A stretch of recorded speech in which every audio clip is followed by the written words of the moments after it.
datang ini berapa jam ini? 6 jam.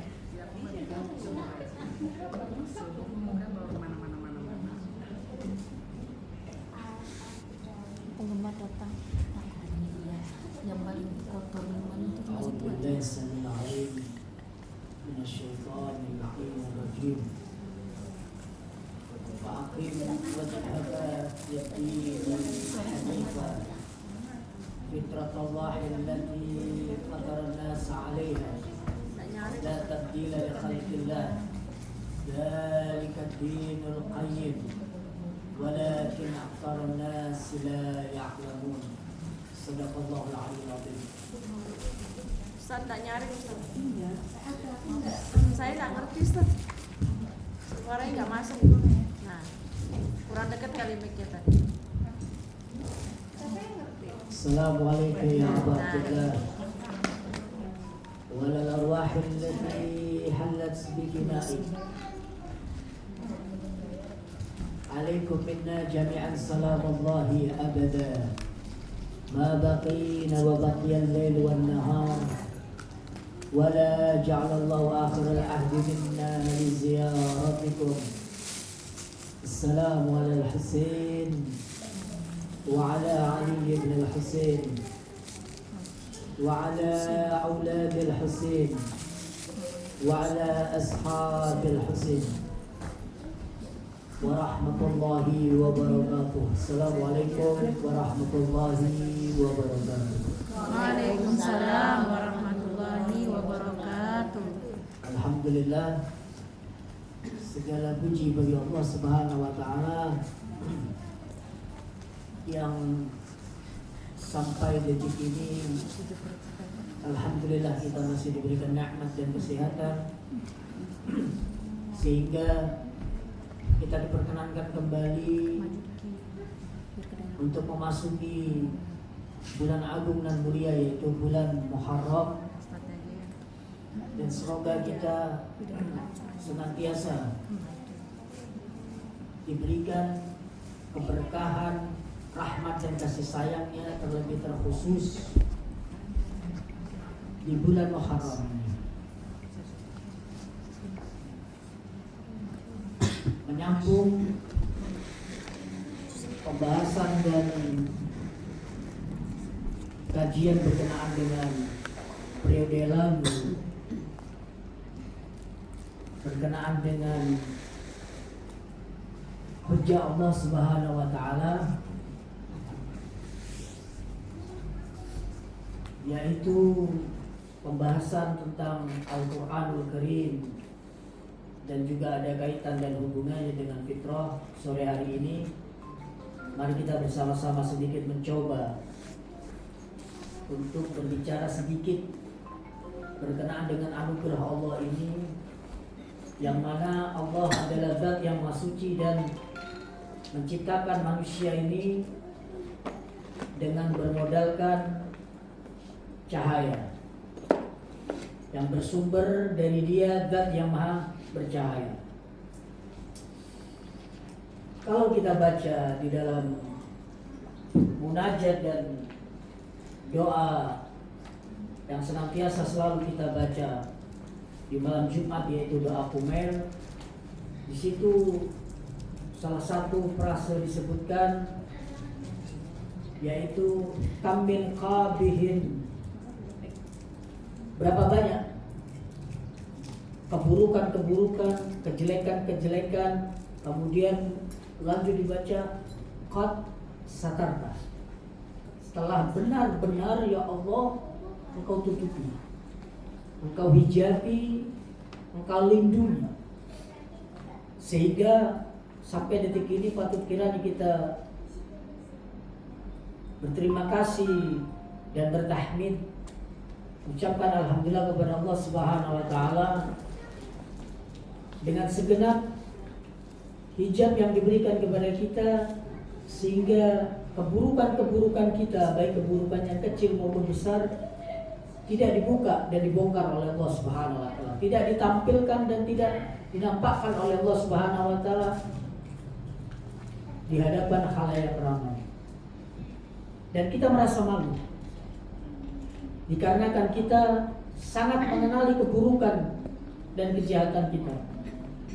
Dan kita tetap berupaya semaksimal mungkin untuk menyembunyikan dan menutupi itu agar tidak diketahui oleh orang lain. Dan atas kasih sayangnya lah, kasih sayang Allah Subhanahu wa taala itulah sehingga keburukan-keburukan kita itu ditutupi oleh Allah Subhanahu wa taala. Bahkan dalam munajat berikutnya, kam min bala'in, berapa banyak juga seharusnya musibah bala yang jatuh sepenuhnya kepada kita, kan akhota, telah engkau minimalisir. Yang seharusnya kita mendapat balasan atas segenap keburukan dan kesalahan kita, dapatkan siksa itu, ternyata Allah berikan kepada kita itu yang paling minimal, yang paling kecil. Kalau dibanding, kalau kita analogikan seperti persentase, itu yang kita terima, keburukan-keburukan, balasan-balasan dari Allah Subhanahu wa taala itu tidak pernah mencapai 100%. Boleh jadi 50% atau bahkan lebih kecil dari itu.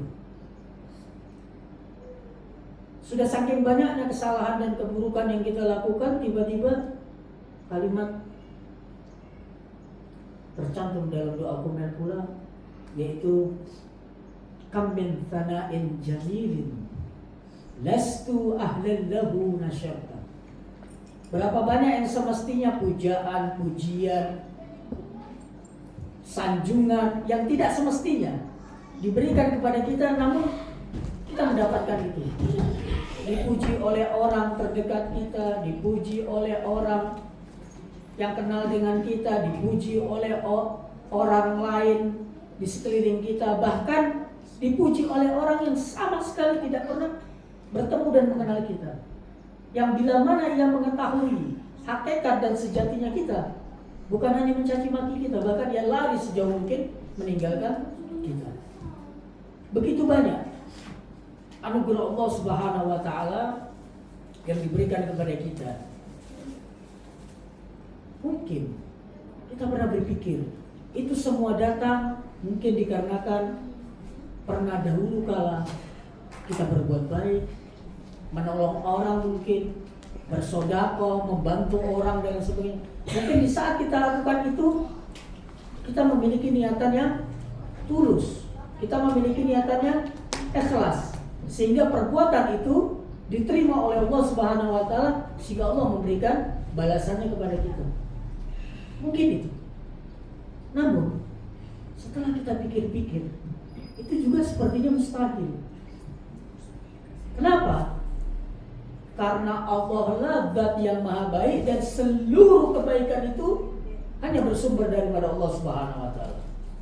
Al-Quran mengatakan, khuliqal insanu dha'ifa. Manusia itu diciptakan dalam kondisi lemah. Al-Quran mengatakan, antumul fuqara ilallahi wallahu wal ghaniyul hamid. Kalian ini fakir, kalian ini miskin. Ilallah Subhanahu wa taala wa wal ghaniyul hamid. Dan bahwasanya sejatinya dan sesungguhnya dialah Allah Subhanahu wa taala zat yang maha kaya lagi maha terpuji. Sehingga kapan waktu ketika kita memberikan kepada orang, entah itu hadiah, entah itu sedekah, entah itu bantuan, itu pada hakikatnya bukan kita. Mengapa kita lakukan itu dan mengapa ada dorongan semacam itu? Tidak lain dan tidak bukan adalah cahaya kebaikan Allah yang terpancar pada diri kita. Kalau kita ingin mengetahui sifat manusia, itu kita lihat ketika kita emosi. Kita melihat ketika kita emosi. Itu karakteristik manusia. Yang arogan, yang sembrono, gegabah, mudah terpicu, dan lain sebagainya. Kenapa demikian? Karena kalau tidak dimodali oleh akal, maka niscaya manusia itu laksana binatang. Sehingga akal merupakan pembeda yang kuat mana binatang dan mana manusia. Bahkan dengan modal akal itu manusia mampu memiliki kedudukan lebih jauh lebih tinggi derajatnya daripada malaikat. Nah, akal yang saya bicarakan ini adalah termasuk salah satu merupakan fitrah Allah Subhanahu wa taala. Baginda Rasul sallallahu alaihi wasallam bersabda, "Walillahi hujjatan." Allah Subhanahu wa taala memiliki dua hujjah. Jikalau dua hujjah ini hadir di hadapan kita dan kita miliki, maka kelak di pada mahsyar ketika semua manusia dibangkitkan untuk dimintai pertanggungjawaban, maka itu legal. Namun bila mana dua hujjah ini tidak ada di hadapan kita, maka Allah tidak mungkin akan memintai pertanggungjawaban kepada kita. Yang pertama yaitu hujjatun dhahirah, hujjah yang tampak, hujjah yang kelihatan, hujjah yang bersifat materi, bisa diraba, bisa dipegang. Apa itu? Al-Quran wal Anbiya. Al-Quran dan diutusnya para nabi dan diutusnya para rasul dan difasilitasi dengan segenap para a'immatul athhar alaihi salatu wassalam. Dan saat ini kita menanti kemunculannya duhurnya itu sahibil asri wa zaman ajallallahu ta'ala farajul syarif, itu adalah merupakan hujjah zahirah. Al-Quran kita lihat di hadapan kita, Al-Quran kita pegang. Kalau di zaman ini, di masa ini tidak ada salah satu ini saja, imam tidak ada, Al-Quran tidak ada, atau imam saja yang kemarin saya bahas tentang faqalain, dua hal yang super berat, yang setantang, seimbang dan selevel, yaitu Al-Quran dan Al-Qurba atau Ahlul Bait atau Itratun Thahirah, apapun itu namanya, sebutannya dan dikenalnya. Kalau tidak ada, maka kita nanti di akhirat pasti tidak akan dimintai pertanggungjawaban. Kalau di masa itu tidak ada Al-Quran, kalau di masa itu tidak ada Nabi, Rasul dan Imam. Apakah di masa ini tidak ada Al-Quran? Ada. Apakah di masa ini tidak ada Imam? Ada. Namun tadi disebutkan berkenaan dengan fitrah, walakin akan tetapi manusia banyak yang tidak, akfarun nasi la ya'lamun. Bukan tidak mengimani, malah la ya'lamun. Keimanan itu prosesnya adalah apa? Pengetahuan terlebih dahulu. Medianya adalah akal. Sehingga asupan konsumsi daripada akal itu adalah ma'rifat demi ma'rifat, ilmu demi ilmu. Mereka tidak mengetahui. Mereka apalagi paham. Mereka tidak mengetahui. Kalau mengetahui belum tentu paham. Kalaupun sudah paham belum mesti meyakini. Nah, kita ini berada di tingkatan mana ini kira-kira?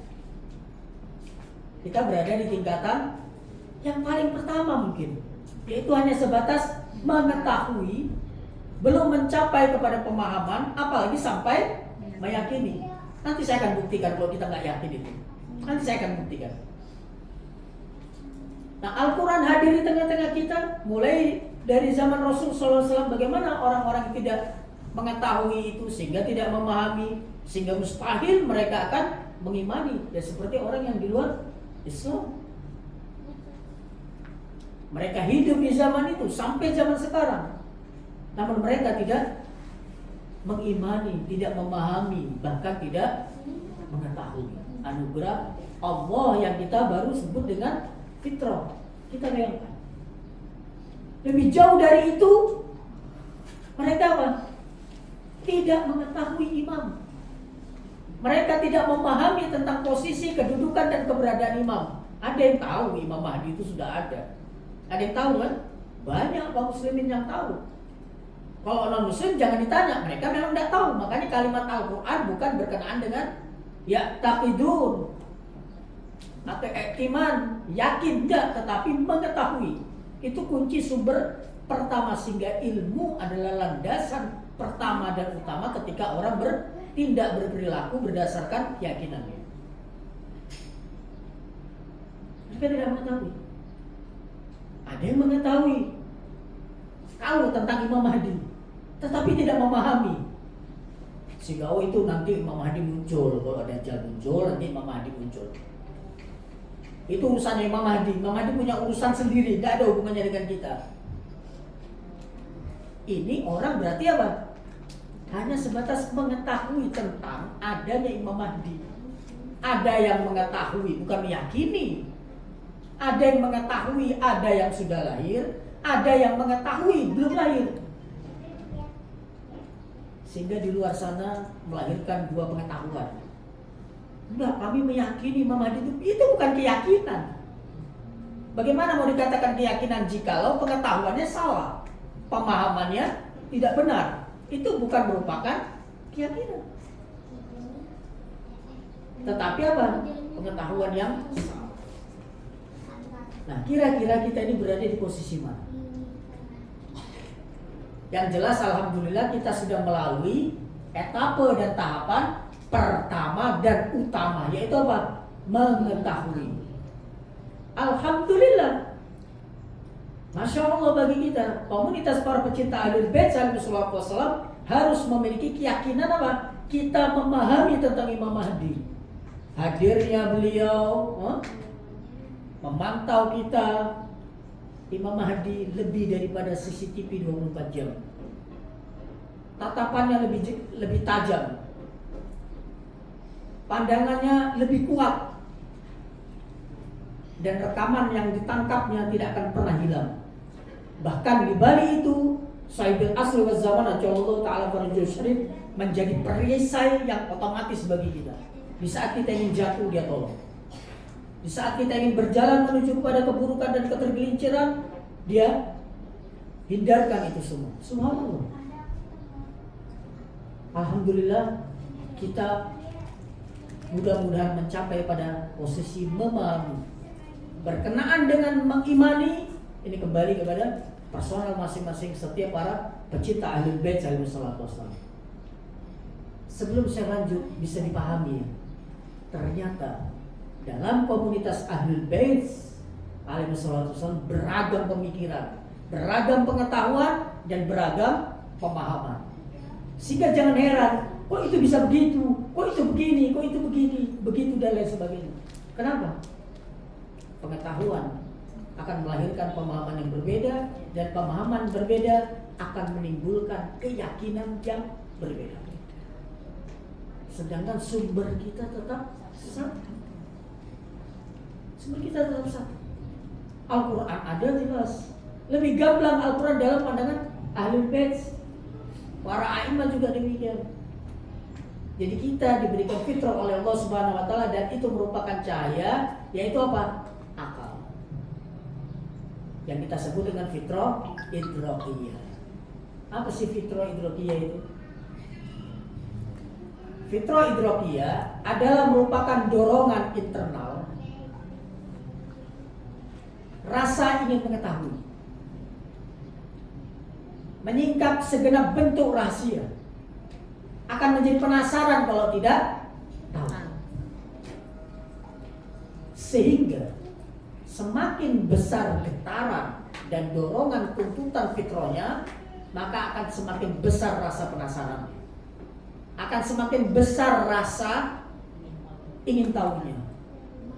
Itu filosofi dibalik Rasulullah SAW berfirman, utlubul ilma, bersabda, utlubul ilma minal mahdi ilal lahdi. Tuntutlah ilmu mulai dari buayan seorang ibu atau ayunan baru lahir artinya, sampai ke liang lahat. Tidak ada kata berhenti, bahkan tidak ada kata cuti di dalam menuntut ilmu, menggali pengetahuan demi pengetahuan. Kenapa? Karena selama akal kita berfungsi. Sehingga ketika orang pingsan, ketika orang tidak sadarkan diri, itu berarti apa? Akalnya tidak berfungsi, bukan hilang. Akalnya tidak berfungsi. Kalau hilang itu dia magrum, gila, itu hilang akalnya. fungsi akalnya diangkat. Tapi ketika tidak sadarkan diri, pingsan, entah jatuh, entah karena tekanan dan lain sebagainya. Contoh seperti waktu-waktu seperti ini, dia belum sholat zuhur, belum sholat asar, kemudian pingsan. Kemudian nanti sadarnya pada saat sekitar jam 7 malam, maka apa yang terjadi padanya? Sholatnya tidak diqadha yang zuhur sama asar. Kenapa? Pada saat itu kewajiban tidak jatuh kepada dia. Selama itu masuknya sebelum waktu zuhur. Tapi kalau sudah lewat waktu zuhur, pingsannya jam 3 Ustaz, ya diqadha. Berarti kan udah melewati itu sebenarnya. Kalau pingsannya kira-kira mau adzan Allahu Akbar, pingsan zuhur, kemudian nanti bangunnya itu adzan isya, ya maka sholat zuhur dan asarnya tidak perlu diqadha. Ustaz kemarin jelasin kalau belum sholat zuhur walaupun jam 5 nggak perlu diqadha, nggak ada itu.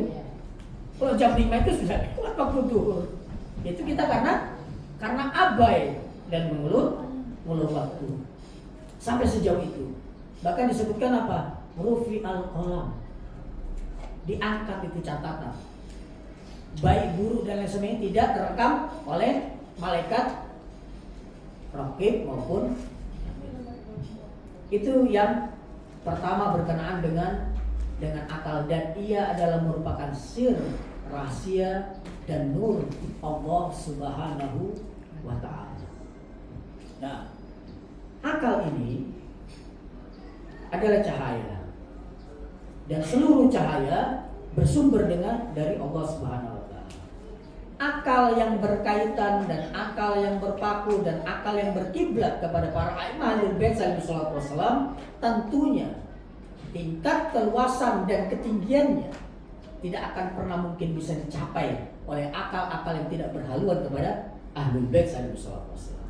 Sehingga kita mengetahui kondisi, situasi dan kualitas akal kita ketika kita berkiblat kepada para a'immah Ahlul Bait sallallahu alaihi wasallam, maka akal kita melambung tinggi, menjauhi akal-akal orang yang tidak berkiblat kepada Ahlul Bait sallallahu alaihi wasallam. Apapun statusnya, pendidikannya, dan latar belakangnya, baik dia sekolah lama, baik dia sekolah tinggi, hafal A, hafal Z dan lain sebagainya, selama akalnya tidak ada kaitan dan tidak memiliki kecondongan dan kecenderungan kepada Ahlul Bait sallallahu alaihi wasallam, maka akal itu bermasalah. Kenapa? Nanti saya akan jelaskan. Kita ingin mengetahui, mengidentifikasi dan mendeteksi fitrah kita ini apakah waktu diberikan kepada Allah masih steril atau sudah terkontaminasi. Karena Allah Subhanahu wa ta'ala memiliki dua hujjah. Kalau tidak ada Al-Quran, yaitu firman Allah, sumber hukum, dan juga tidak ada pembawa syariat dan juga penjelas syariat, yaitu Nabi, Rasul ataupun Imam, maka kita tidak mungkin akan dimintai pertanggungjawaban oleh Allah Subhanahu wa ta'ala. Begitu pula harus ada namanya apa? Fitrah, hujjah batinah, yaitu akal dan hati. Kedua-duanya ini harus berjalan selaras dan seimbang. Fitrah dhahirah dan fitrah batin. Demikian dengan fitrah batinah, yaitu apa? Hati yang kita kenal dengan fitrah asy'uriyah, perasaan, yaitu tuntunan, dorongan dari dalam yang dimiliki oleh setiap manusia ingin mengejar rasa aman, mendambakan kebahagiaan, mengidamkan dan bercita-cita kesuksesan, apalagi keharmonisan, kebaikan. Tidak ada satupun dorongan fitrah itu, tuntutannya, perasaan itu, hati itu untuk menderita, tidak ada. Tidak ada. Semisal contoh, ketika semua sudah tak bernyawa dan terbengkalai, jasad-jasad berkelimpangan, satu kepala terpisah dengan tubuhnya dan lain sebagainya di medan laga Karbala, di saat itu pasukan musuh ingin mengolok-olok dan ingin menjatuhkan mental daripada Sayyidah Zainabul Kubra alaihissalatu wassalam. Coba perhatikan wahai Zainab. Kamu lihat dari ujung sana sampai ujung sana. Bukankah kehinaan yang menimpa keluargamu ini? Apa jawaban Sayyidah Zainab? Ma ra'aitu illa jamila. Aku tidak lihat kecuali ini semua adalah keindahan. Kenapa? Kalau tidak seperti ini tidak indah. Jadi segala bentuk apapun berdasarkan keinginan Tuhan dan berjalan sesuai rule ilahi, itu adalah keindahan.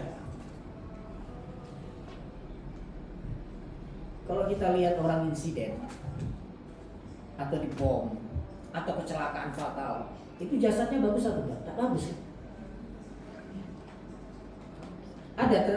Pernah terjadi berita yang kemarin-kemarin itu terjadi perkelahian, pembunuhan cucu-cucu, tembak-tembak dan lain sebagainya. Nggak bagus kan? Dilihat dulu, itu keinginan Tuhan atau tidak? Kalau itu kehendak Tuhan, maka baik. Dan itu indah. Ketika Al-Imam Husain keluar, Muhammad Al-Hanafiyah itu menegur Al-Imam Husain. Wahai Husain, kenapa kamu kok paksa keluar ke Karbala? Bukankah ayah kita ini saudara tiri? Bukankah ayah kita Amirul Mukminin Ali bin Abi Thalib senantiasa bersenandung dan mengingatkan tentang kelak tragedi akan menimpamu? Kamu jangan pergi ke Karbala. Silakan keluar dari kota ini, asal jangan ke Karbala, karena kau akan dibantai. Apa jawaban Al-Imam Husain pada saat itu? Jawaban beliau adalah jawaban Nabi. Beliau mengatakan, asallahu ayyarani qatila. Aku bukan ingin pergi ke Karbala, aku bukan ingin mati konyol, tetapi Allah lah yang berkehendak agar aku terbunuh. Asallahu ayyarani qatila. Allah yang berkeinginan untuk aku agar terbunuh. Karena dengan aku mengikuti keinginan Tuhan, maka predikat dan status Sayyidus Syuhada itu aku raih. Apakah Imam Husain tidak berjalan sesuai tuntunan fitrah, kebahagiaan, kesuksesan? Ada orang, mungkin suami kita ya, suami Anda, pulang capek badannya, kadang kita telepon kok belum pulang, nanti sebentar lagi belum selesai di kerjaan semuanya, badannya capek apa segala, mikul apa segala macam-macam. Kita di rumah itu berpikiran apa? Kasihan, terus merasa iba. Tapi bagi suami Anda ketika pulang mendapatkan apa yang diinginkan, bisa memberikan sesuatu kepada anak, istri dan keluarganya, itu adalah sebuah apa? Sebuah prestasi, sebuah kebahagiaan. Maka penderitaan, capek dan lain itu hilang. Benar apa tidak? Berarti apa? Suami Anda itu berjalan sesuai tuntunan fitrah. Jangan dilihat prosesnya. Kalau dilihat prosesnya ngeri. Anda bayangkan ada orang yang esok hari menunggu jam akan terbantai dan ia tahu kejadian apa kelak yang menimpanya. Ia masih sempat tertawa terbahak-bahak di malam hari. Ini juga contoh buat kita. Memasuki bulan suci Ramadan, gigi satu. Kalau perlu angkat handbrake. Anekdot, bercanda, mulai dari lisan, mulai dari pembicaraan sampai pada batasan grup di WA diperhatikan. Karena Imam Mahdi ingin melihat kita sejauh mana pemahaman kita tentang Muharram. Kita sudah tahu, kita berlalu di kita ini bertahun-tahun Muharram. Bertahun-tahun Muharram, ada perubahan sikap kita. Yang biasanya tertawa terbahak-bahak, volumenya 5 dikurangi paling tidak 2 saja. Atau kita tidak disuruh berhenti untuk beraktivitas kecuali pada saat 10 Muharram, dan itu urgent dan krusial. 10 Muharram itu adalah apa? Takdir dan nasib kita sepanjang tahun. Al-Imam Ja'far Shadiq mengatakan, kalau orang meninggalkan segala sesuatu aktivitas duniawinya dalam rangka dan demi menghargai dan menghormati serta bersedih dan turut serta berduka lara apa yang menimpa Abu Abdillah Husain, maka sepanjang tahun kehidupannya diberkahi. Satu hari pertaruhannya, kompensasinya 364 hari. Kita lihat di luar sana, ada orang acara menikah, ada orang acara bangun rumah, ada acara terus.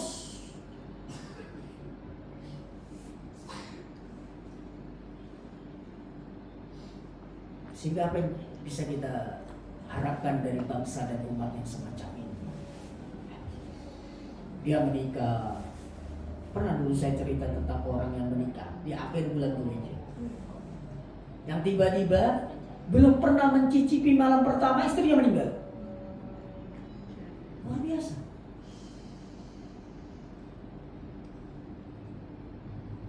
Kita milih jauh-jauh hari untuk menghindari bulan Muharram ini.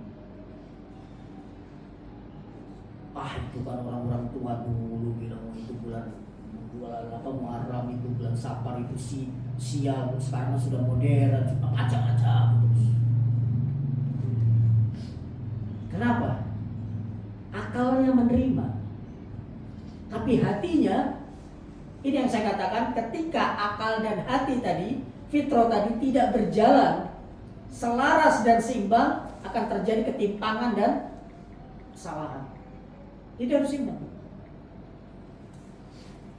Mengejar ketentraman, mengejar ketenangan, lari dari rasa takut, lari dari kerugian, kebangkrutan, lari dari penderitaan.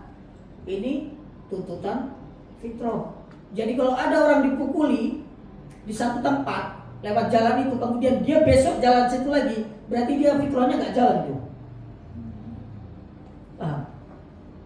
Ada orang bertransaksi kemudian ditipu dan dia merugi, kemudian hari lagi dia melakukan transaksi lagi, berarti fitrahnya ada masalah ini. Karena semua orang itu ingin mendapatkan keuntungan, kebaikan, keberkahan. Semisal contoh, kita pernah punya anak kecil ya, yang sekarang mungkin sudah dewasa atau masih kecil. Kalau tidur dia rewel atau enggak? Kalau mau tidur, rewel ya, kadang nangis. Apa yang dia minta ini? Untuk menenangkan dia. Biasanya kita kasih susu. Karena ini bukan di surga yang langsung kun fayakun jadi, kan melalui proses, masak air dulu, ngaduk susunya dulu. Anak itu kira-kira diam enggak? Tetap nangis. Kita kasih dia apa? Tompeng. Pil itu yang kita beli di apotek. Sampai pada batasan 1 detik, 2 detik, 5 detik, 10 detik, belum 1 menit diam dia. Ini yang saya katakan akidahnya empeng. Sampai dia tertipu. Sedangkan empeng itu tidak pernah sampai detik ini mulai keluar dari pabrik dulu sampai sekarang itu tidak pernah mengenyangkan. Iya kan? Benar atau tidak? Kenapa kok cuma nempel? Kenapa kok bisa anak itu diam? Kenapa kok bisa diam? Dia tertipu. Dia. Itu sama dengan, kenapa? Karena dia belum berakal. Dia masih menggunakan rasa. Tahu rasa ya, perasa. Makanya kadang ibu-ibu menggunakan trik. Kalau sudah masanya di sapi, empengnya dikasih Remason, dikasih ini dan lain sebagainya. Anda bayangkan, kalau suruh dia pertama ditipu, mau memberhentikan juga harus dengan cara menipu. Sehingga dia yakini, anak ini meyakini empeng itu bahaya, panas, tidak boleh lagi. Iya kan? Kenapa? Karena dia menggunakan syukur. Dia menggunakan fitrah yang bersifat apa? Perasaan hati. Kenapa kok perilakunya salah? Karena dia tidak menggunakan fitrah yang lain, akalnya. Sama seperti anak ketika kita tidurkan tengah malam di kamarnya, kemudian kita matikan lampunya. Kalau dia bangun kira-kira apa yang terjadi? Nangis. Tapi ketika kita datang, kemudian menyalakan lampu, nangis apa enggak dia? Kenapa? Tangisan dia itu bukan takut, tapi ingin mengejar rasa aman. Ketika ada kehadiran seorang ibu di sisinya, dia akan merasa aman. Bukan manusia. Tapi kalau orang lain yang datang bisa jadi lebih nangis. Ya kan? Berarti fitrah anak-anak itu adalah masih natural. Itu tuntutannya apa? Syuur, mengejar rasa aman. Ketika dia melihat bundanya, dia akan merasa aman. Tapi kalau lihat yang lain, pamannya abahnya, wah ini tanpa diajar, ini udah nangis apa segala macam-macam. Itu kalau sudah dewasa dia berakal dia. Yang tadi nangis kan ada turun. Kenapa itu? Langsung diam. Ditahan itu nangisnya itu. Kenapa? Kalau nangis ini tanpa alasan yang jelas, mungkin diambil bom, ditambah dicubit ini. Enggak, seperti itu. Kenapa? Karena dia sudah mulai menggunakan akalnya. Tapi kalau yang turun uminya, nah ini bisa dibohongi umi ini. Anu terus macam-macam. Kita bisa melihat fitrah itu dari perkembangan, pertumbuhan dan perilaku anak-anak kita yang berada di dalam rumah kita. Ketika orang menggunakan syuur, kenapa dia salah? Karena dia tidak menggunakan sarana yang lain, yaitu akal. Begitu pula sebaliknya. Berkenaan dengan akal, dia bisa berbicara tentang Tuhan. Bahkan dia menemukan Tuhan. Dia berfilsafat. Tapi hatinya sama sekali tidak berhubungan dengan Allah SWT. Sehingga dia menjadi liberal. Berpikir tentang apapun, tapi hatinya tidak pernah terkait dengan hal tersebut. Semisal contoh,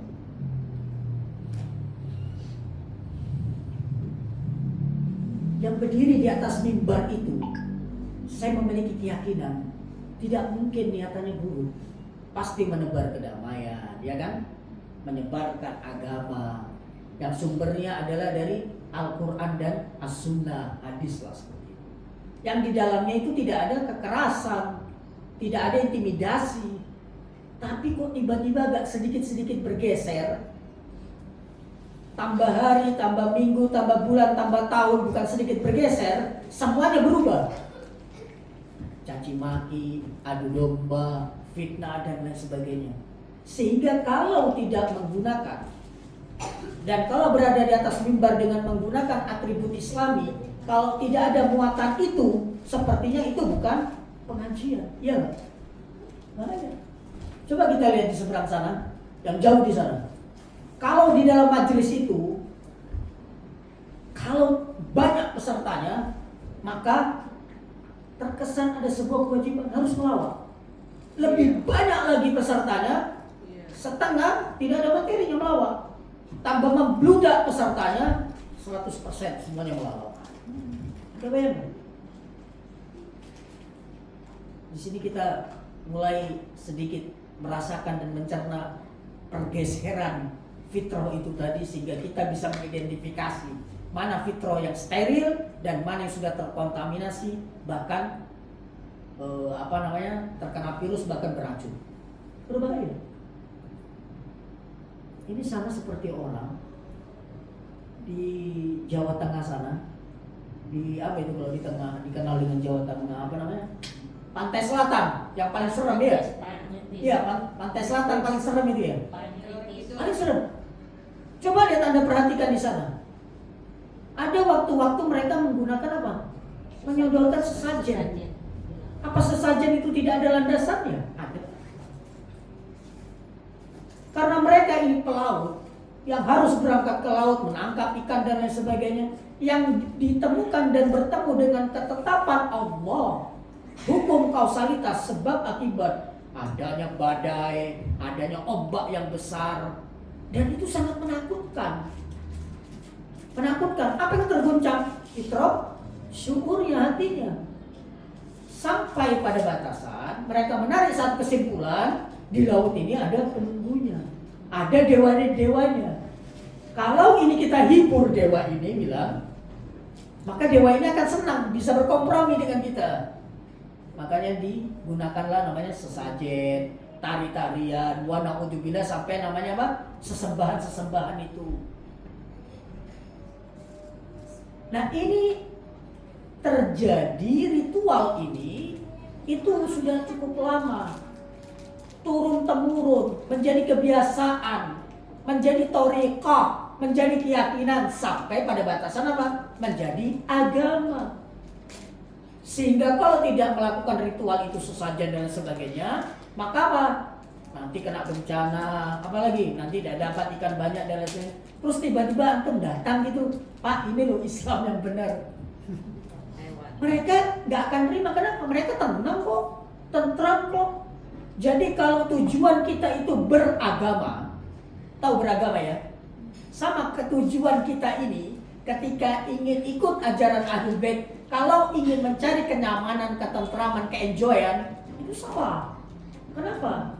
Itu semua bisa didapat tanpa harus menggunakan ajarannya Allah dan ajaran Ahlul Bait. Anda masuk ke pedalaman sana, itu orang kalau nyembah pohon yang besar, itu sampai nangis-nangis itu. Sama seperti kita ketika wajib berdoa itu sama dengan mereka. Jadi yang mereka temukan itu apa? Kepuasan batin mereka. Kenapa mereka tersesat? Kenapa mereka tergelincir? Padahal mereka menggunakan fitrahnya Allah Subhanahu wa taala. Kenapa? Karena yang digunakan hanya satu fitrah, yaitu syukurnya saja. Akalnya tidak digunakan. Itu yang saya katakan, keduanya ini harus waras dan seimbang. Sekarang saya tanya, akal sampai kepada kita, mustahil setelah kehidupan ini tidak ada cerita, mustahil. Ada pasti nanti namanya alam barzah. Tahu alam barzah ya Bu ya? Tahu? Alam barzah tahu? Alam kubur itu dari dulu. Tahu nggak itu? Baca aja. Tahu ya alam barzah ya? Iya, belum sadar. Paham tidak? Yakin tidak? Yakin. Dari mana bentuk yakin? Saya tadi datang, saya lihat tadi, saya bilang, majelis Fatimiyah ini sudah yakin semua tentang alam barzah ini. Karena waktu sujud tadi, apa yang kita baca waktu sujud tadi? Doa ziarah Asyura. Dalam sebuah riwayat itu disebutkan, baca itu tadi. Ketika kita dimasukkan ke liang kubur, itu diantar itu. Ya. Paham diantar ya? Sampai pada batasan ada dalam riwayat alam barzah, kita belum baca itu. Nanti di milad syahada itu ruangan yang sempit itu datang nanti malaikat itu membuat luas, semua diganti dengan emas, perak dan sebagainya. Kemudian orang di dalam kubur, ini mau ada apa ini? Korban. Ini sebentar lagi mau buat acara di sini, mau jamu ente. Kok bisa? Iya, waktu milad Imam Ali ente ada ngangkat apa ini? Dus aku ngangkat Pak. Sekarang gantian, Imam Ali bin Abi Thalib membalas. Ada bayangkan? Sujudnya kita tadi itu dengan membaca doa ziarah Rasulullah berarti sudah sampai pada puncak keyakinan kita terhadap alam barzah. Terhadap alam barzah.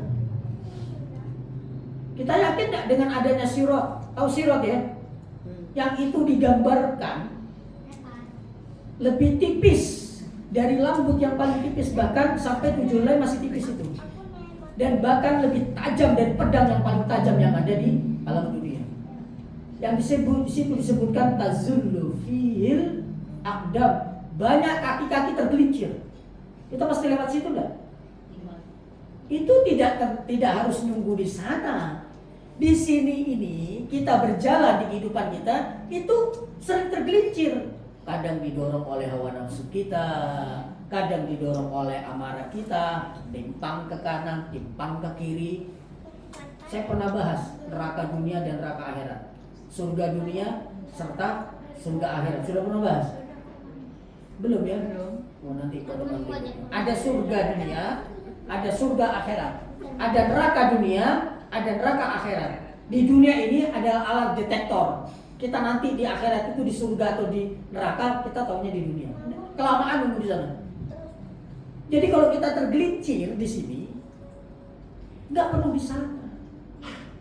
Kita sudah bagus di hari Jumat, ada dalam sebuah riwayat mandi sunnah. Kalau mandi asyhadu baca mandi sunnah itu waktu mau tergelincir matahari sekitar jam 11 jam 12 sampai pada batasan masih masuk sekitar tergelincir matahari itu ya waktu zuhur 1 jam berikutnya jam 1:30 lah.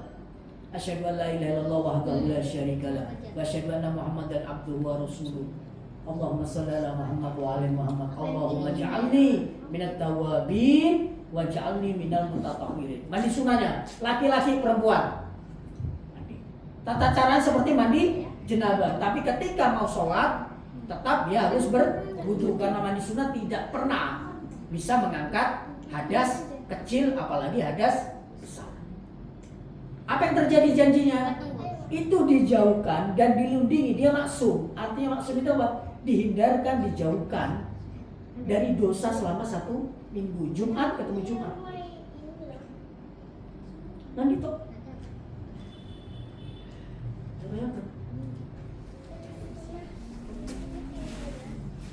Ini termasuk salah satu kekuatan ruhani yang kita katakan tadi apa? Yang menguatkan fitrah, yang sumbernya pastinya adalah dari Allah Subhanahu wa Ta'ala.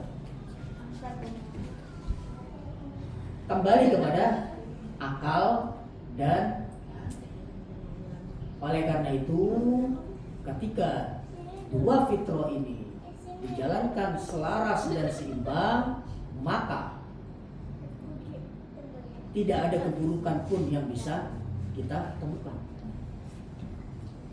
Jadi kalau kekurangan yang ada, keburukan yang ada, kemudian kesalahan yang kita temukan, itu tidak lain dan tidak bukan adalah apa? Kurang pandainya kita memanage fitrah. Makanya Rasul adalah orang yang paling pandai dan sempurna memanage pribadinya, dirinya, fisiknya, ruhnya, dan juga fitrahnya. Begitu pula kita semestinya dan seyogyanya, sebagaimana kita memanage keuangan kita, memanage rumah tangga kita, memanage pekerjaan kita. Maka yang pertama kali menjadi objek yang harus kita manage adalah wujud diri kita ini yang merupakan apa? Anugerah Allah Subhanahu wa Ta'ala. Kita memiliki sifatnya jasmani, ada fisik, dan juga sifatnya ruhani atau batini, ada akal dan ada hati.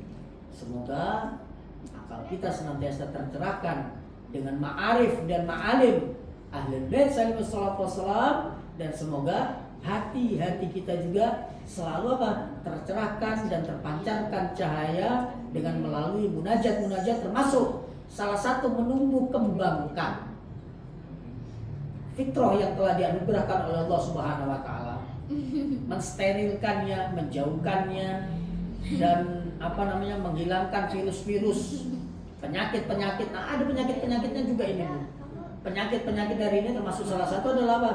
Termasuk adalah majelis-majelis ilmu, majelis-majelis doa, majelis-majelis Ahlul Bait sallallahu alaihi wasallam, sehingga apapun yang ada kaitan dengan para aimatul athhar alaihi wasallam, maka tidak ada satupun dosa yang tersisa kecuali ampunan Allah Subhanahu wa Ta'ala. Mungkin itu saja, bisa nanti kemudian kembang biakan dari pertanyaan dari saya. Wabillahi taufiq wal hidayah. Assalamualaikum warahmatullahi wabarakatuh. Waalaikumsalam.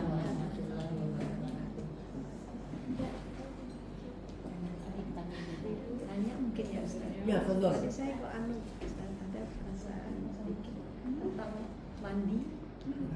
Ketika habis mandi, misalnya habis mandi besar, itu tidak boleh kalau mau langsung sholat.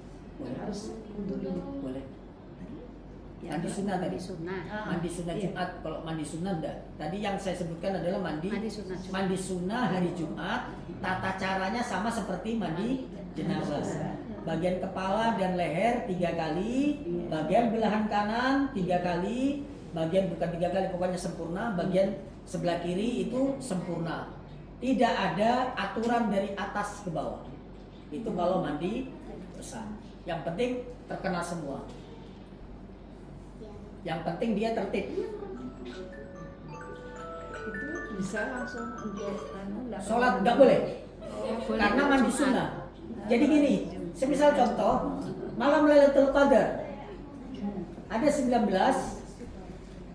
ya ada 21, ada 23. Apa anjuran disunahkan? Kita mandi sunnah. Mandi sunnah itu tata caranya tidak seperti mandi biasa. Biasa pun enggak. Mandi sunnah itu tata caranya sama seperti mandi jenabah, baik setelah berhubungan, baik setelah haid, baik setelah selesai darah nifas, mandinya sama, tetapi hukum fikihnya berbeda. Kalau mandi jenabah langsung sholat selama belum batal. Jadi begini, mandi jenabah itu bagaimana kalau pertengahan mandi kita buang angin, atau pertengahan mandi kita buang air kecil atau besar, lanjutkan saja mandinya sah. Tapi ketika mau sholat harus wudhu lagi. Oke. Tapi kalau tidak melakukan ini semua, tidak buang air kecil, tidak buang air besar, tidak buang angin, ya kan? Kamu setelah selesai kemudian tidak tertidur. Tertidur itu adalah apa? Menonaktifkan dua fungsi organ tubuh, pendengaran dan penglihatan. Maka apa? Masih dalam kondisi suci. Sholat langsung itu hukumnya sah. Ya. Tapi kalau mandi sunnah, tata caranya sama seperti mandi wajib. Maka jikalau kita dituntut untuk bersuci, semisal contoh menyentuh ayat bukan ayat, menyentuh huruf Al-Quran, kan tidak boleh kalau tidak bersuci. Maka kita diwajibkan untuk berwudu. Kemudian seperti tawaf, kan kita harus bersuci, diwajibkan untuk berwudu. Kemudian kita sholat, diwajibkan untuk berwudu, maka kita harus berwudu. Kenapa? Karena mandi sunnah itu tidak bisa mengangkat hadas kecil, apalagi hadas besar. Tapi kalau wudu itu mampu mengangkat hadas kecil. Kalau mandi jenabah itu mengangkat hadas besar. Maka secara otomatis ketika hadas besar terangkat, maka hadas kecil pun hilang. Oleh karena itu ketika kita dituntut untuk bersuci, kalau kita sudah mandi jenabah selama tidak ada hal yang membatalkan, maka itu boleh untuk dilakukan tanpa harus kurang lebih seperti itu ya. Kan contohnya seperti mandi sunnah, apa namanya? Lailatul Qadar kan? Tapi ketika kita ingin menyentuh satu huruf Al-Quran itu nggak boleh. Kenapa? Harus wudhu dulu. Karena kita cuman mandi sunnah. Ada lagi yang lain?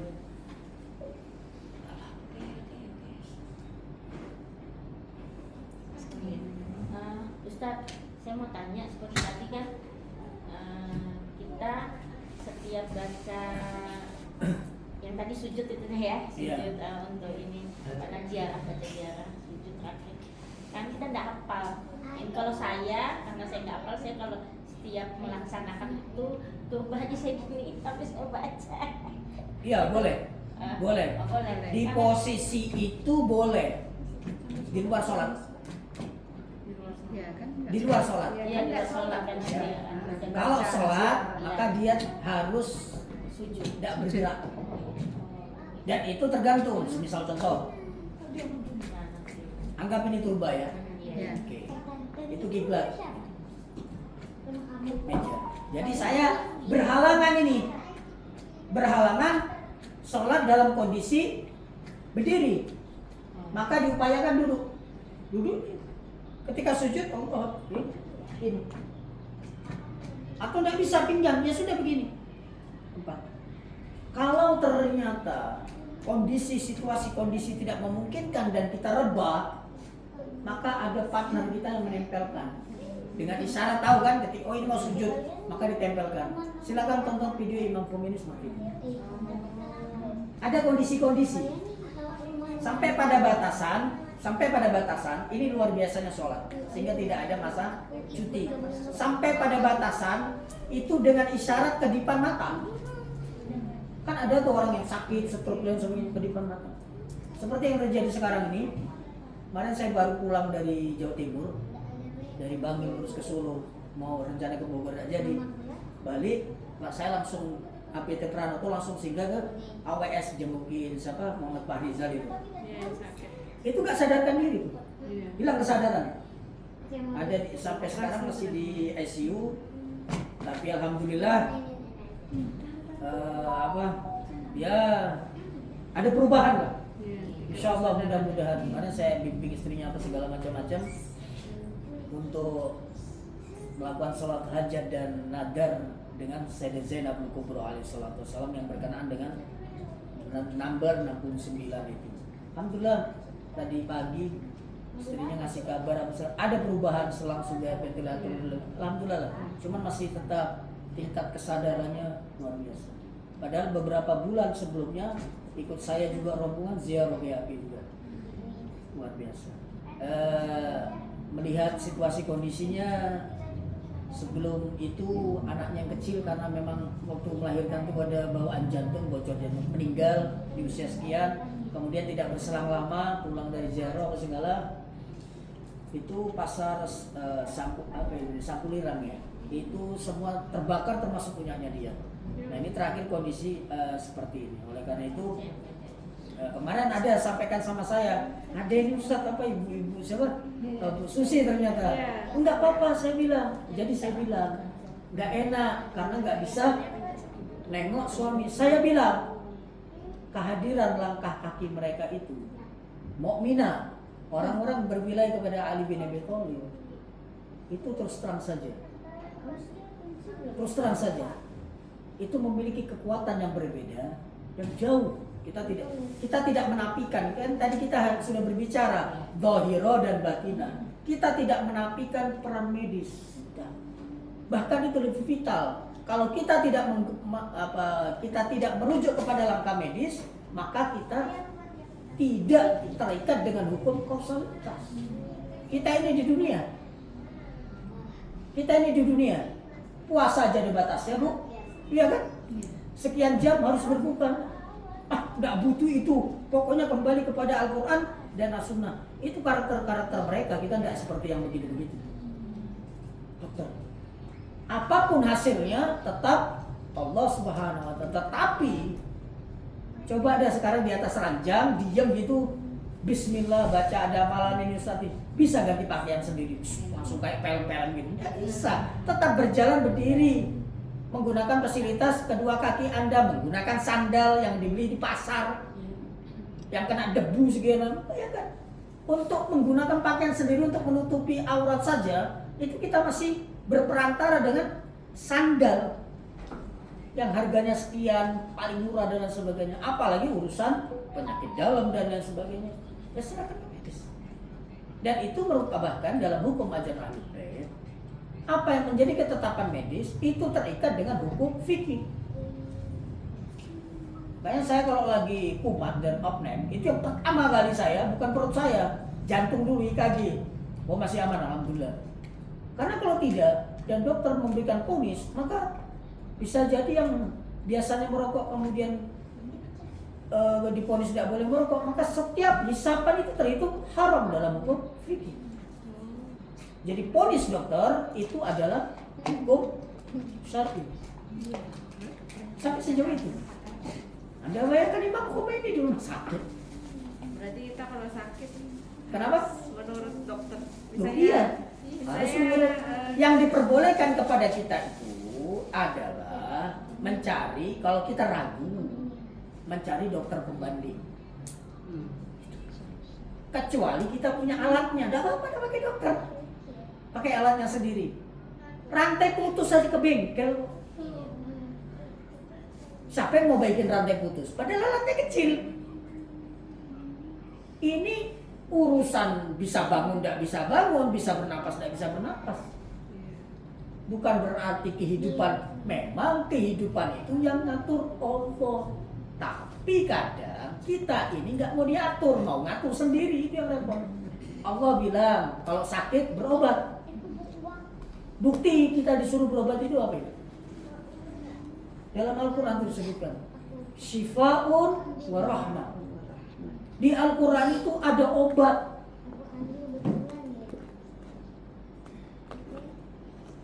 Tapi mana yang harus kita baca, sejauh mana ketulusan kita, sejauh mana pemahaman kita, sejauh mana keyakinan kita. Daripada kita nyari belum dapat meninggal, mendingan ke praktek, selesai. Itu ke dokter itu sama seperti tongkatnya Musa. Tahu tongkatnya Musa, Bu? Coba kita bayangkan, kalau Musa tidak punya tongkat, kira-kira sungai itu terbelah atau enggak? Terbelah. Nah sekarang saya balik, tongkatnya ada tapi bukan Musa yang mukul. Kira-kira terbelah atau enggak? Itu yang saya katakan, berkesesuaian. Nah kalau Anda Musa, jangankan tongkat lidi aja terbelah. Tapi kalau kita bukan Musa, tidak usah lidi, besi paling besar ya tidak bakal terbelah itu. Jadi realistis saja lah. Seperti itu. Dan saya katakan kemarin, cuma tidak apa-apa, tidak enak Ustaz, soalnya tidak bisa jenguk. Ya di ICU itu steril, tidak boleh menjenguk dan saya. Tapi alhamdulillah saya datang pertama dan saya di samping masjid. Bisa masuk. Pada saat itu pintu terbuka dan lain sebagainya, tiba-tiba pas dokternya ada, kemudian dipanggil, istrinya nggak ada di tempat, kan di ruang tunggu. Saya nggak tahu di ruang tunggu, saya tahunya ICU, karena saya pengalaman mertua saya di situ. Jadi saya masuk, jadi saya teriak, saya kakaknya, saya bilang, saya saudaranya. Panggil, istrinya bingung, nggak lama datang, Ustaz udah di situ. Bilang istrinya nggak pernah sejarah dia bisa di situ, karena saya sudah niat turun ke bandara, saya nggak kemana-mana, nggak perlu langsung masuk.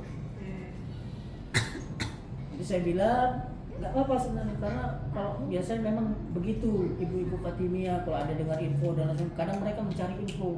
Dengan kedatangan mereka itu, ya saya memiliki keyakinan dengan niatnya Bu Susi yang mengakomodir mewakili dan perwakilan daripada ibu-ibu Fatimiyah itu niatul mukmin khairum min amalihi. Bukan saya cuma berdasarkan keyakinan, tetapi ada ilmunya, ada pengetahuannya. Niat seorang mukmin itu apa? Lebih top, lebih jitu dibandingkan perilakunya. Paham ya? Kan belum tentu yang datang 10 orang, 10-10-nya itu niat. Karena ajakan aja, ayo sudah, ayo. Gitu. Ini tadi yang tidak niat, apa? Dapat juga keberkahannya. Oh iya ya, masih ada waktu spare, waktu 3 jam, 4 jam ini umpamanya mau jalan. Ada lagi yang lain? Udah kayak bebo. Boleh ya. Baca Satu doa. lagi dah, kan ini Muharram, tak apa ya Muharram ini. Ya karena saya pun punya anak ya, punya anak yang sudah nikah itu. Apakah di bulan Muharram ini kalau mereka suami istri itu tidak boleh berhubungan apa tidak? Boleh, siapa Boleh. tahu. Oh ya sudah, tidak takutnya kan? Ya boleh ya. Ya nanti. Yang dihindarkan itu, dan ini bukan hal yang tabu. Iya. Di malam-malam azab, Ekwan juga datang kepada saya. Bisi-bisi, ini kenapa bisi-bisi? Ini bukan hal yang tabu. Ini bukan hal yang tabu. Kadang kita ini, mohon maaf. Kita harus mendewasakan hal-hal yang bersifat hukum. Saya kasih contoh, anak saya daripada nanti dia sawan, kemudian dia seperti kesetanan atau kesurupan, mendingan saya jelaskan, nanti kamu jangan kaget, nanti kamu akan mengeluarkan darah dan lain sebagainya. Kan bingung nanti, ini kenapa ada darah apa segala macam-macam, tidak jatuh, tidak apa. Jadi pendidikan pengetahuan seksualitas kepada anak yang sudah masanya atau ingin mendekati masanya itu penting. Itu laksana di kita itu ada namanya apa? Wisuda taklif. Jangan nanti tiba-tiba kaget, aku disantet sama ini, aku kok keluar ada darah dan sebagainya. Seperti itu. Kemudian dia menjadi canggung dan lain sebagainya.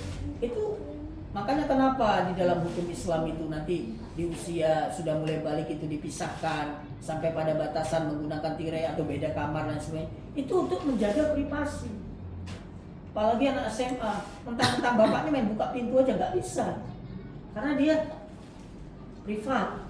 privasi. Sehingga ketika dia dengan orang yang paling dekatnya saja privasinya terjaga, maka ada kemungkinan kecil dia membuka privasinya kepada orang yang di luar yang tidak dekat dengan dia.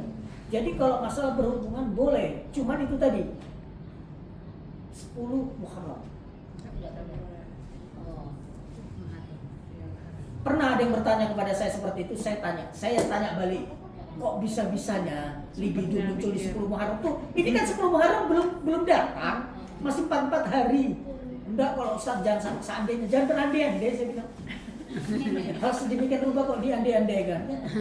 Ini apa ya? Semisal contoh, atribut ini, innallaha la yanduru ila suwarikum wa ila amwalikum walakinnallaha yanduru ila qulubikum wa ila a'malikum. Allah tidak memandang rupa kita, bentuk kita, style kita, penampilan kita, enggak. Ada larangan di dalam agama celana robek-robek, rambut gondrong. Yang dijaga anjuran, bukan wajib, anjuran kebersihan dan kerapian, ya kan? Tapi yang menjadi sorotan, Allah tidak memandang penampilan style kita dan tidak memandang modal kekayaan finansial kita, aset dan sebagainya.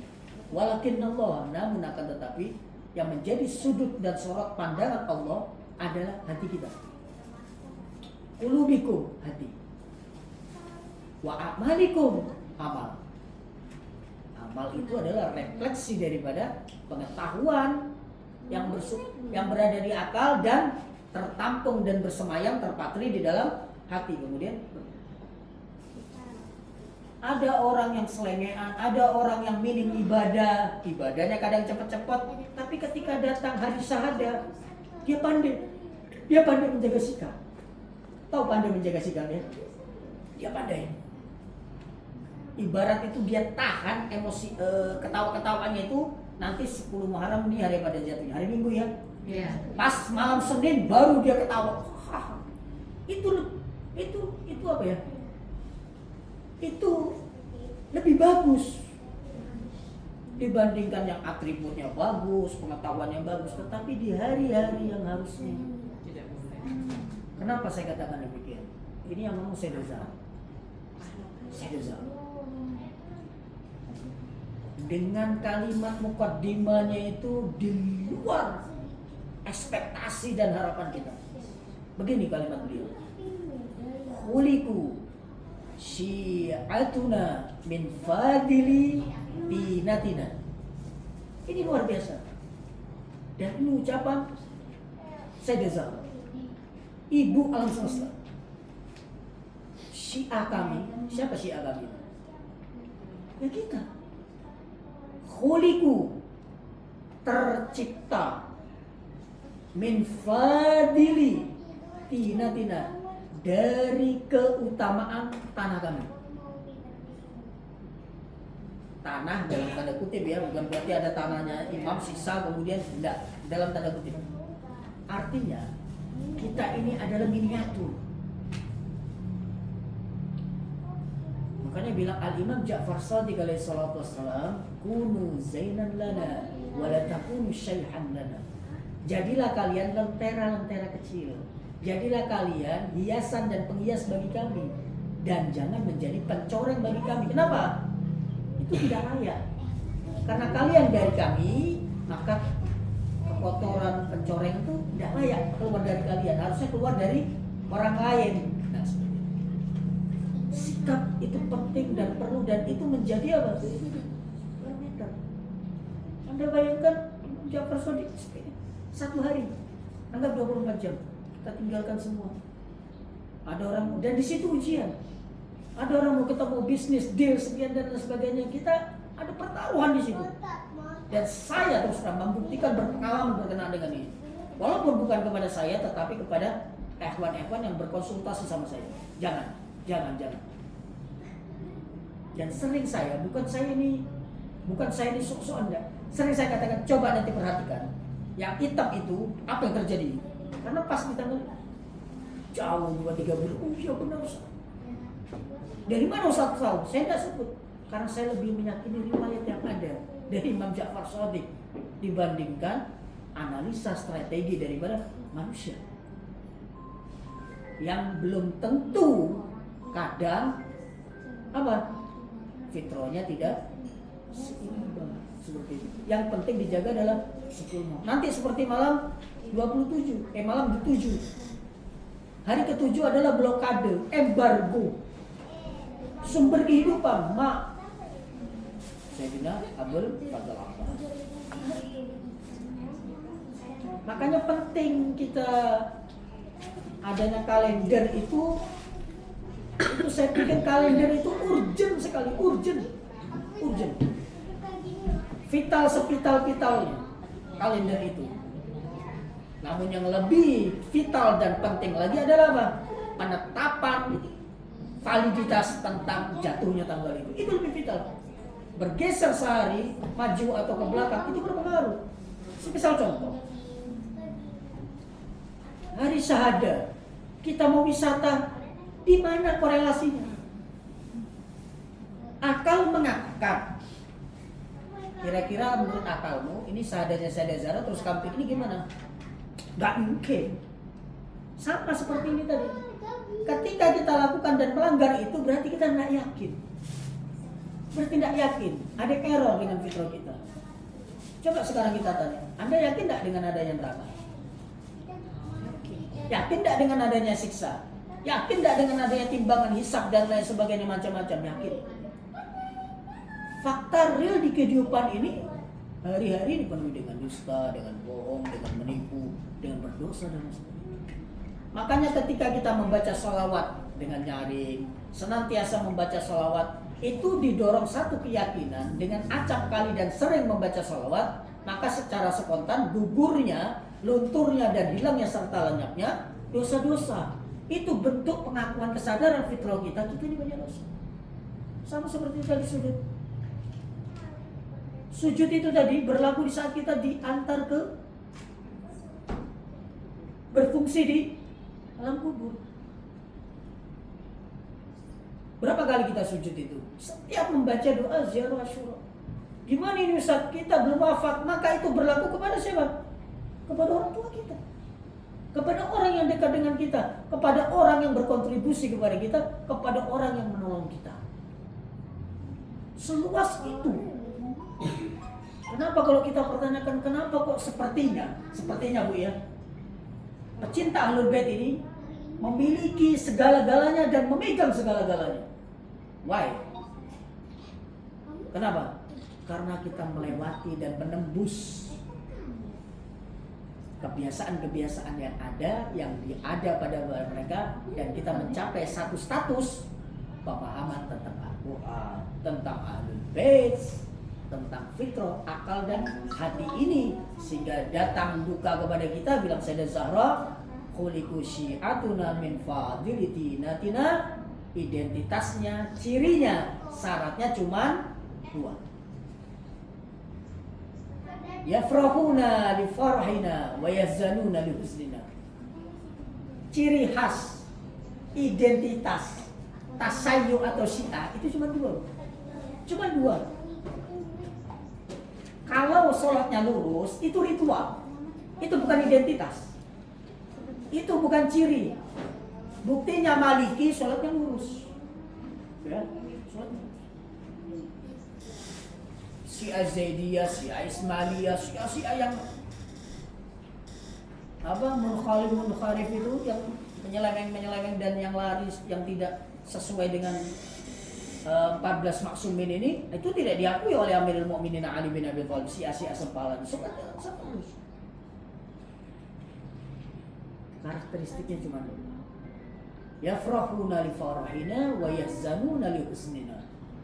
Berbahagia, bersukacita, bergembira di saat apa? Kesenangan, kebahagiaan itu datang kepada kami. Banyak kita. Idul Qadir, sampai disebut apa? Idul Akbar. Idul Mubahala 24 Dzulhijjah kemarin. Sebagai bentuk apa? Verifikasi tentang kesucian daripada keluarga Rasul sallallahu alaihi wasallam. Idul Zahra, Milad. Kemudian 1 Dzulhijjah itu apa? Yaumul Mahabbah. Banyak sekali hari-hari sukacita. Begitu pula dengan apa? Hari-hari duka, bersedih. Ini tok cirinya 2. Bukan style, bukan penampilan, bukan ini. Sampai pada batasan terus terang. ketika masuk bulan Muharram, kostum yang dipakai warna hitam itu berpengaruh. Pakai warna hitam itu berpengaruh. Untung saya pakai hitam. Berpengaruh. Sampai ada orang punya budaya kalau sudah datang Muharram, itu rumahnya ditaruh kain hitam. Atribut itu indikasi dari mana, Pak? Duka. Hari duka. Makanya kalau orang melayat dan segala kan hitam-hitam dan sebagainya. Itu warisan dari sana, dari manusia-manusia agung dan mulia. Kurang lebih seperti itu. Sudah ya Ibu. Kita tutup dengan doa. Doa.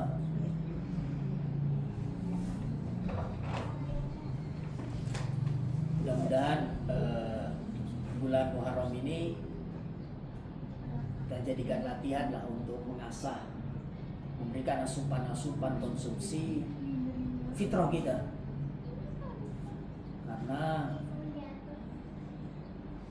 saya akan bawakan satu penutup cerita yang luar biasa. Ada ulama besar Ayatullah, namanya Ayatullah Khunsari. Beliau termasuk Ayatullah besar dan luar biasa. Beliau baca kitab, beliau mengeluarkan statement. Setelah aku baca, silakan baca riwayat daripada Amirul Mukminin Ali bin Abi Thalib. Ciri-ciri Syiah. Silakan baca. Ciri-ciri Syiahnya Imam Ali bin Abi Thalib. Anda baca itu, syukur-syukur kalau Anda tidak setuju. Syukur-syukur kalau tidak setuju. Ayatullah Ansori mengatakan, Ayatullah Ansori, setelah aku baca dari hitam pertama sampai terakhir, ini Ayatullah, aku tidak masuk.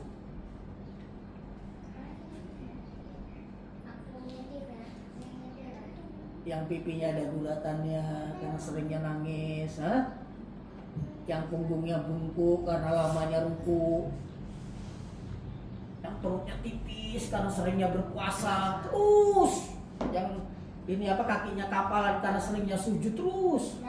Ayatullah Ansori itu nyari. Anda lihat baca ini, Anda tidak masuk. Apalagi kita ini. Namun dia bilang ini luar biasa, ini berkah Muharram. Sehingga kita harus hormati di Muharram. Namun aku membaca satu riwayat dan itu merupakan modal besar. Dan aku yakin menjadi Syiah dia bilang. Man baka wa abka wa tatabaka, barang siapa yang menangis, yang membuat orang menangis atau bahkan pura-pura menangis karena Abi Abdullah Husain falau jannah, maka dia masuk surga. Sampai disebutkan walaupun tetesan air matanya itu tadi yang nangis, yang menyebabkan menangis, apa yang bisa menyebabkan menangis kita? Penceramah, gambar, maktam, tulisan dan lain sebagainya. Tapi yang ada kaitannya dengan Aba Abdullah. Kalau sudah saking tidak bisanya itu sampai Pak, ini riwayat aneh, ini riwayat. Wallahu a'lam. Subhanallah, Allahu akbar. Wa tatabaka, pura-pura nangis juga dapat sama. Jadi yang nangis, yang bikin menangis, orang bikin menangis, penceramah gitu kan. Ini kok ada nyelit satu, wa tatabaka, dia enak temannya nangis, dia enak nangis. Pura-pura nangis. Dapat juga. Falahul jannah. Walaupun tetesan air matanya itu sebesar sayap nyamuk, sebesar sayap, ada riwayat sebesar sayap lalat. Sampai dalam sebuah riwayat sarung tangan yang kita buat usap air mata karena menangisnya Abah Abdullah Husain itu dianjurkan untuk dibawa terus serta di dalam kuburan kita, bukan jadi kapan ya, selipkan di atasnya sampai sedemikian rupa sebagai bukti real, meskipun tanpa itu Al-Husain tahu. Sama seperti yang kita lakukan tadi sujud. Badalu muhajirun dunan Husain alaihissalam. Kita minta syafaat kepada Abah Abdullah Husain. Mudah-mudahan dengan Muharram tahun ini kita diberikan kesehatan, diberikan peluang, kesempatan, diberikan waktu, dan digugah perasaan dan hati kita serta pikiran kita untuk berkhidmat kepada Aba Abdillah Hussein dengan keterbatasan yang kita miliki. Mudah-mudahan kita diberikan umur panjang untuk diberikan kesempatan bisa menatap wajah suci putra Al-Husain sahibil asri wal zaman ajallallahu ta'ala farajah. Assalamualaikum ya Aba Abdillah walal arwahil lati halat bifinaik. Alaikum minna jami'an salamullahi abada ma baqina wa baqiya al-lail wal nahar wa la ja'alallahu akhir al-ahdi minna li ziyaratikum. Mari bersama-sama. Assalamu ala al-Husain wa ala Ali ibn al-Husain wa ala awlad al-Husain wa ala أصحاب الحسين. السلام على الحسين وعلى علي بن الحسين وعلى أولاد الحسين وعلى أصحاب الحسين. السلام على الحسين وعلى علي بن الحسين وعلى أولاد الحسين وعلى أصحاب الحسين ورحمة الله وبركاته. تقبل الله منا ومنكم. تقبل يا كريم. Assalamualaikum warahmatullahi wabarakatuh. Waalaikumsalam warahmatullahi wabarakatuh.